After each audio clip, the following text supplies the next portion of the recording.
Chapter 1. Behind the Walls. The heavy gates of Fairview Correctional Facility creak open, revealing a world defined by concrete and shadows. Built on a history of turmoil, this maximum security prison serves as a stark reminder of the fragile line between despair and hope. Inside, the walls echo with the stories of its infamous inmates, each story a thread woven into the fabric of humanity. As we meet Marcus Red Jenkins, he stands as an unofficial spokesperson for those behind bars, recounting the rhythms of their days and the weight of their silence. His voice, rich with memories of community service and family meals, paints a vivid portrait of life before the steel bars. Lila Torres, although shackled by her circumstances, clings to her belief in justice through her poetic diary entries. The first notes of a haunting score blend with the distant clang of cell doors, creating an atmosphere ripe for exploration, a glimpse into the resilience of those who exist in the shadows behind bars. Chapter 2. The First Entry. Sound of a creaking cell door opening, followed by the echo of footsteps on cold concrete. It's day one of this diary, a chance to put my thoughts into words while I sit here surrounded by the shadows of regret. I never imagined I'd find myself behind bars, locked away from the world I once knew. The laughter of my children, the sense of purpose I felt leading community initiatives, all now feel like faded dreams. I remember that day, the sirens, the chaos, the faces of my family as they watched my fall from grace. I look around these walls, thick and unyielding, and I can't help but wonder how the justice system could take away so much from me and my community. Each day here is a mix of despair and flickers of hope. I'm determined to find light in this darkness. I must rise above the shadows. Ambient sounds of the prison, distant chatter, and the rustle of paper as the entry concludes. Chapter 3. Unraveling the Innocent. Lila Torres sits on her bunk, diary in hand, her voice trembling as she reads aloud. I never thought I'd be here, locked away for something I didn't do, she confesses, revealing the emotional turmoil that has consumed her since her arrest. The atmosphere is heavy with the echoes of distant footsteps and the harsh clang of cell doors, underscoring her isolation. She reflects on her tumultuous trial, a whirlpool of accusations and doubt, battling the stigma of being a female inmate in a male-dominated environment. I don't just fight for my innocence. I fight for my sanity, she writes, her determination rising above despair. Through her poignant words, listeners are immersed in her world of uncertainty and determination. Lila's struggle becomes a symbol of resilience, reminding everyone that the fight for truth often requires immense courage, especially behind these imposing walls. The chapter closes with a haunting silence, leaving her fate suspended in the air. Chapter 4. The Gentle Giant. As the sun sets beyond Fairview's imposing walls, Henry Bear Thompson settles into his corner, pencil in hand. I've always found solace in art. His deep voice resonates through the darkness. He reads from his diary, recalling a childhood spent sketching in his grandmother's garden, a stark contrast to the stark concrete of his current surroundings. Prison taught me to uncover emotions I buried deep, he confesses, the scratching of pencil on paper echoing softly. Inmates gather to watch him create, their laughter blending with the distant hum of the prison.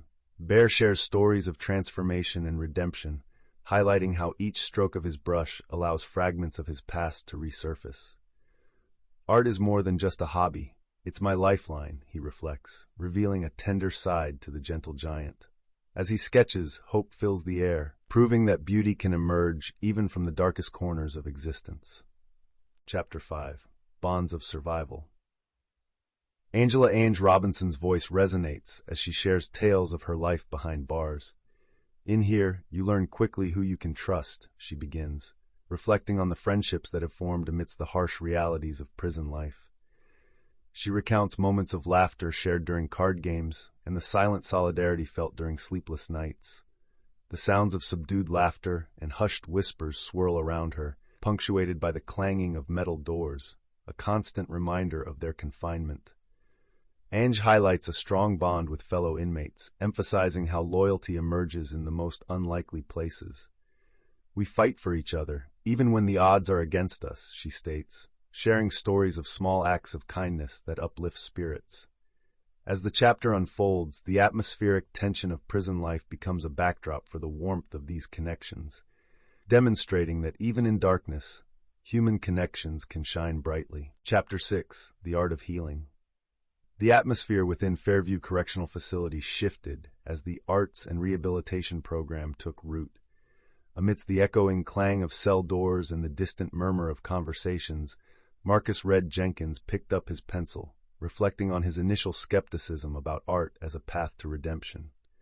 At first, I thought it was just another distraction, he shares in his diary. But as I began to express my thoughts on canvas, I realized it was so much more. Soundscapes capture the strokes of brushes against canvas, punctuated by laughter and heartfelt discussions among inmates. Red observes the transformative power of creativity around him, watching his fellow inmates break through their hardened exteriors. Each stroke becomes a step toward healing, a release from their pent-up emotions. Red's journey parallels the growth of his fellow artists, all striving not just for personal change, but for a collective renaissance within the prison walls. Chapter 7: Family Ties. The soft buzz of conversation and the clang of the heavy prison gates set the scene as Leela Torres's diary entry unfolds. She describes her family's visit, each precious moment a bittersweet reminder of life outside those walls. I watch their faces light up, Leela writes, her voice fraught with longing and guilt, but inside I feel like a ghost, haunting my own family. As mirth dances on their lips during laughter, the sound of her young brother's eager chatter contrasts sharply with her internal ache, the weight of separation palpable in every whispered word. Amid the sounds of phone calls and the distant echoes of inmates mingling with visitors, Lila captures the essence of familial bonds tested by hardship. She grapples with the fear that they will forget her, yet each visit strengthens her resolve to fight for her innocence. The chapter closes with her whispered promise to reclaim her life, her dreams echoing like a distant lullaby through the prison walls. Chapter 8: Storm Clouds Gather. As dark clouds gather over Fairview Correctional Facility, a palpable tension fills the air. The distant rumble of thunder mirrors the storm brewing within the hearts of the inmates. In their cramped cells, Marcus Red Jenkins, Leela Torres, Henry Bear Thompson, and Angela Ainge Robinson sit quietly, each grappling with their own fears and hopes for the future. Red pens a diary entry, reflecting on the uncertainties of life behind bars and the longing for freedom that feels just out of reach. Mental storms, he writes, can be more devastating than the weather. Lila's thoughts spiral as she wonders if she'll ever prove her innocence, while Bear sketches the tempest outside, hoping to capture its power in his art. The sound of raindrops pelting the window panes serves as a reminder of both chaos and catharsis, as the collective heartbeat of Fairview matches the approaching storm, hinting at the reckoning soon to unfold. Chapter 9: Moments of Connection. The atmosphere buzzes with a sense of camaraderie as inmates gather for their weekly art session. Amidst the sound of brushes gliding across canvases and the occasional murmur of encouragement, Marcus Red Jenkins takes the lead, his voice steady and reassuring. He guides the group through a collaborative project, emphasizing trust and shared creativity. Art doesn't just express who we are, it connects us, he reminds them, as laughter echoes around the room. Lila, initially hesitant, begins to sketch, each stroke a testament to her desire for freedom. Henry Bear Thompson, with his gentle demeanor, shares stories of his childhood, igniting a spark of joy among the others. Angela Ainge Robinson captures the moment in her diary, noting how these shared experiences weave a tapestry of resilience and hope. As the session draws to a close, the air is thick with inspiration, and the sounds of their voices linger, a testament to their emerging bonds. Chapter 10: The Night of Reckoning. The storm finally unleashed its fury, the thunder rumbling like a growl from within the mighty walls of Fairview. Tension thickened in the air as the inmates redirected their restlessness, fear dancing in their hearts. Suddenly, a loud alarm pierced through the howling winds, signaling a lockdown, plunging them into chaos. Inmates scrambled for their cells, the sounds of hurried footsteps echoing in the corridors. Marcus Red Jenkins, usually a beacon of calm, felt the weight of panic as he tried to organize the restless crowd, rallying his fellow inmates toward solidarity amidst the turmoil. As rain lashed against the bars, Emotions erupted. Anger turned to fear, and fear to vulnerability. Diary entries from this night surfaced later with revelations of deep-seated regrets and untold dreams amidst the shadows of despair. Through the cacophony, a transformative hum lingered, the realization that even in chaos, a chance for redemption could be found. Chapter 11. Confronting Demons. As the storm subsides, the air grows heavy with introspection.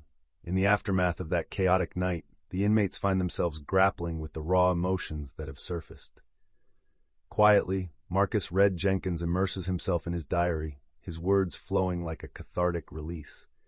He reflects on lost opportunities and the fractured relationships that haunt him. In the dim light of the cell, the haunting piano echoes softly, punctuating moments of silence as Lila reads her own diary entry, revealing the depth of her despair, fear for her future, and a longing for her family that feels agonizingly distant. Henry Bear Thompson, finally free from the turmoil of the night, sketches a scene of hope, a pathway leading out of darkness. As he draws, the ticking of the clock grows louder, a reminder of time lost, but also of the possibility of redemption. In this fragile space, the inmates confront their demons, seeking solace in the understanding that healing begins within. Chapter 12. A Ray of Hope. As the seasons shift, a palpable change sweeps through the confines of Fairview. In this chapter, Angela Ainge Robinson recounts a transformative experience during a recent art outreach program with children from a local school.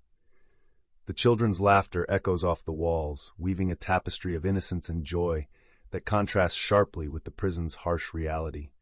Ainge shares how the children's unfiltered enthusiasm reignited a spark within her, reminding her of the warmth of community she once took for granted. With each brushstroke, the inmates express long-suppressed emotions, rediscovering parts of themselves once hidden behind walls of regret. The gentle sound of paint on canvas, mixed with delighted giggles, creates a symphony of hope and healing. Amid the creative chaos, the inmates grasp the power of connection, illustrating not just their redemption but also their humanity, showcasing life even within the confines of despair. Chapter 13. Beyond the Walls. As the seasons shift and the year approaches its end, the inmates of Fairview Correctional Facility find themselves grappling with dreams of life beyond these imposing walls. Lila Torres, in her diary, pours out her unwavering resolve to prove her innocence. She writes of the warmth of her family's embrace, sunlit days in the park, and the sound of laughter that feels more distant with each passing day. Marcus Red Jenkins, reflecting on his role as a mentor, recalls the many times he encouraged his fellow inmates to envision a brighter future. The sound of clinking pens fills the air as they jot down aspirations for their lives post-incarceration, goals ranging from reconnecting with loved ones to pursuing education and employment. Ambient prison sounds fade as the weight of hope settles in. In a small moment of shared silence, there lies an unspoken promise. Redemption awaits on the other side of these walls.